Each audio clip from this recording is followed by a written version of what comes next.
আসসালামু আলাইকুম, welcome to my channel মামের সংসার। কেমন আছেন সবাই? আশা করছি আল্লাহর রহমতে আপনারা সবাই অনেক বেশি ভালো আছেন। তো আমি আলহামদুলিল্লাহ আপনাদের দোয়ায় ভালো আছি। তো বন্ধুরা, এখন হচ্ছে 11টা হয়ে গিয়েছিল সকালে। তো আমি হচ্ছে দুপুরবেলা রান্নার জন্য অনেক কিছু কাটাকাটি করে নিয়েছি। তো বন্ধুরা দেখতে থাকেন কি কি কাটাকাটি করেছি, কি কি রান্না করব, সবগুলো এই ভিডিওতে থাকবে ইনশাআল্লাহ, দেখতে থাকেন।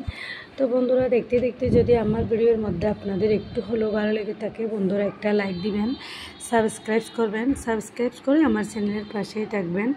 তো কথা বলতে বলতে আমি হচ্ছে এখানে আলু দিয়ে করলা ভাজি করব। তো বন্ধুরা দেখতে পাচ্ছেন, প্রথমে আমি হচ্ছে মাছ ভাজি নিয়েছিলাম, ওগুলো হচ্ছে চামিলা মাছ। আমি আপনাদেরকে শেয়ার করেছিলাম বলি খেলায়, জব্বরের বলি খেলাতে গিয়ে আসার সময় নিয়ে আসছিলাম মাছ। ওই মাছগুলো আমি অনেক কাটাকাটি করেছি, পরিষ্কার করেছি, এরপরে ফ্রিজের মধ্যে রেখে দিয়েছিলাম। তো পরের দিন হচ্ছে এগুলো রান্না করার জন্য আমি হচ্ছে প্রথমে লবণ, মরিচ, হলুদের গুঁড়া দিয়ে একটু করে ম্যারিনেট করে রেখেছিলাম, এরপর হচ্ছে ভেজে নিয়েছি। তো এখন হচ্ছে রান্না করতেছি করলা ভাজিগুলো। তো দেখতে পাচ্ছেন আমি এখানে মশলাগুলো কষাতে দিয়ে দিচ্ছি।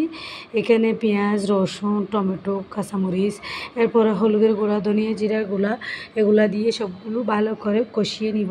এরপরে হচ্ছে দিয়ে দিব কেটে রাখা করলা আর আলুগুলো দিয়ে দিব।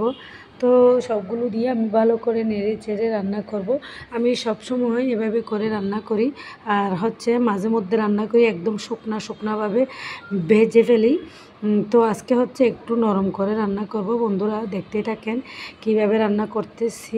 আজকে হচ্ছে শুধু আপনাদেরকে শেয়ার করব, রান্নাবান্নাই শেয়ার করব, আর বেশি কিছু শেয়ার করব না। তো দুই একদিন পর হলে একটা রান্নাবান্নার ভিডিও শেয়ার করি। তো বন্ধুরা দেখতে থাকেন। তো এরকম রান্নাবান্না তো সবাই করতে পারে, তো আমি আমার মতো করে রান্না করি। এগুলো আমি কোনো আপনাদেরকে রেসিপি আকারে শেয়ার করতেছি না, তো স্বাভাবিকভাবে রান্না করাগুলো আপনাদেরকে একটু শেয়ার করতেছি। তো এগুলো হচ্ছে আমাদের লাইফস্টাইল ব্লগ, এই জন্য হচ্ছে এগুলো আপনাদেরকে একটু শেয়ার করতেছি, বাসার মধ্যে কি করি না করি, আর এই জন্য একটু শেয়ার করতেছি। তো দেখতে পাচ্ছেন আমি হচ্ছে এখানে একটা আলু আর একটা করলা দিয়েছিলাম। তো মাশাআল্লাহ অনেকগুলো হয়ে গিয়েছিল। দেখতে পাচ্ছেন আলুটা একদম বড় ছিল, আর হচ্ছে করলাটাও এত ছোট ছিল না, মানে একটু সামান্য বড় ছিল, এই জন্য প্রায় এক পাতিল পরিমাণ হয়ে গিয়েছিল। তো আমার কাছে এরকম করলা ভাজি দিয়ে ভাত খেতে খুব বেশি ভালো লাগে। তো বন্ধুরা ভিডিওটা শেষ পর্যন্ত দেখতে থাকেন। তো যারা যেখান থেকে আমার ভিডিওগুলো দেখছেন, যেখান থেকে দেখতেছেন, দেশ এবং দেশের বাইরে ছোট বড় আপুরা, ভাইয়েরা, খালামণিরা, যেখান থেকে আমার ভিডিওগুলো দেখছেন, তাদের সবাইকে আন্তরিক ধন্যবাদ। তো যারা বন্ধুরা এখনও পর্যন্ত একটা লাইক দেন নাই, মনে করে একটা লাইক দিয়ে দিবেন। তো লাইফস্টাইল ব্লগের মধ্যে তো সবগুলো বাসার ভিডিও, আর হচ্ছে কোথায় যাওয়া হয় না হয়, আর সবগুলো এগুলো ওই, এই জন্য এগুলো একটু আপনাদেরকে শেয়ার করি। তো কথা বলতে বলতে হচ্ছে আমার রান্নাবান্না প্রায় শেষ। এখন হচ্ছে আমি ভাতের পাতিল বসিয়ে দিয়েছি। আমি হচ্ছে সবসময় রাইস কুকারের মধ্যেও রান্না করি, এরপর হচ্ছে গ্যাসের মধ্যেও রান্না করি। তো গ্যাস একটু সাশ্রয়ের জন্য আমি হচ্ছে আজকে এই কলাটা ভাতের উপর দিয়ে একদম সিদ্ধ করে নিব। তো মাশাআল্লাহ খুব সুন্দরভাবে আমার কলা সিদ্ধ হয়ে গিয়েছিল। এটা হচ্ছে আমাদের দেশি ভাষায় এটাকে আনাজি কলা বলা হয়।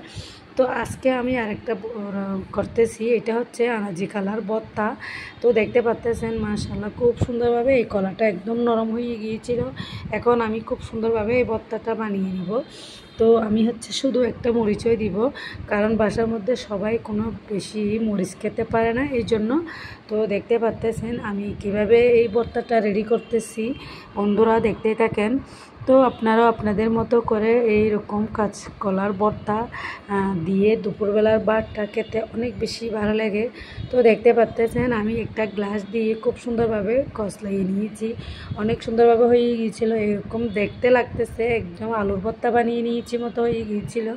তো আমি হচ্ছে এগুলো একদম চপচপ করে ভেজে নিব।